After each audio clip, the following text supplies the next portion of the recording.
అందరికీ నమస్కారం. నేను మీ Ashwini. Welcome back to Ashwini Vantillu. ఈరోజు చాలా సింపుల్గా మరియు టేస్టీగా ఉండే టమాటో రసం ఎలా చేసుకోవాలో చూపెడతాను. ముందుగా ప్యాన్లో జీలకర్ర వేసుకోండి, ధనియాలు వేసుకోవాలి, అలానే మిరియాలు కూడా వేసుకోండి, కొన్ని మెంతులు వేసుకొని బాగా ఫ్రై చేసుకోవాలి. ఇవి కొంచెం ఫ్రై అయిన తర్వాత పొడి వేసి పెట్టుకోండి.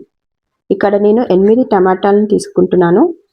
కొంచెం వాటర్ వేసుకోండి, చింతపండు కూడా వేసుకోవాలి, 4 వెల్లుల్లి వేసుకోండి, అలానే కరివేపాకు కూడా వేసుకోవాలి. ఇవన్నీ వేసుకొని ఉడికించుకోవడం వల్ల ఫ్లేవర్ అనేది బాగుంటుంది. ఇలా కొంచెం ఉడికిన తర్వాత ఇవి బాగా పీసుకొని రసం తీసి పెట్టుకోవాలి. అదే ప్యాన్లో కొంచెం ఆయిల్ వేసుకోండి, ఎండుమిర్చి వేసుకోండి, ఆవాలు వేసుకోవాలి, అలానే జీలకర్ర కూడా వేసుకోవాలి. ఇక్కడ కచ్చపచ్చగా దంచి పెట్టుకున్న వెల్లుల్లి ముక్కల్ని వేసుకొని బాగా ఫ్రై చేసుకోండి. ఇవి కొంచెం ఫ్రై అయిన తర్వాత ఇందులో పచ్చిమిర్చి వేసుకోండి, ఆనియన్స్ని ఇలా పొడవుగా కట్ చేసి పెట్టుకోవాలి. ఇవి కూడా కొంచెం ఫ్రై చేసుకోవాలి. ఇందులో కొంచెం పసుపు వేసుకోండి, అలానే అల్లం వెల్లుల్లి పేస్ట్ కూడా వేసుకోవాలి. కొత్తిమీర, పుదీనా, కరివేపాకు కూడా వేసుకొని బాగా ఫ్రై చేసుకోండి.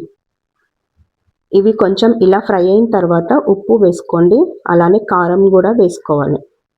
మనం ముందుగా పొడి చేసి పెట్టుకున్న మసాలాని వేసుకోండి. ఇది కూడా ఆయిల్లో కొంచెం ఫ్రై చేసుకోవాలి.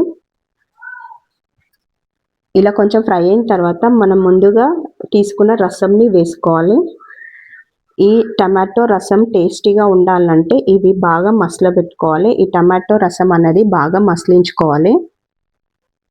చూడండి, టమాటో రసం అనేది బాగా మసలింది కదా. పైనుంచి కొత్తిమీర, పుదీనా వేసుకొని సర్వ్ చేసుకోవాలి. అంతే అండి, ఎంతో టేస్టీగా ఉండే టమాటో రసం రెడీ అయిపోయింది. ఇది పిల్లలు ఎంతో ఇష్టంగా తింటారు. ఈ వీడియో నచ్చినట్లయితే లైక్ చేయండి, షేర్ చేయండి, సబ్స్క్రైబ్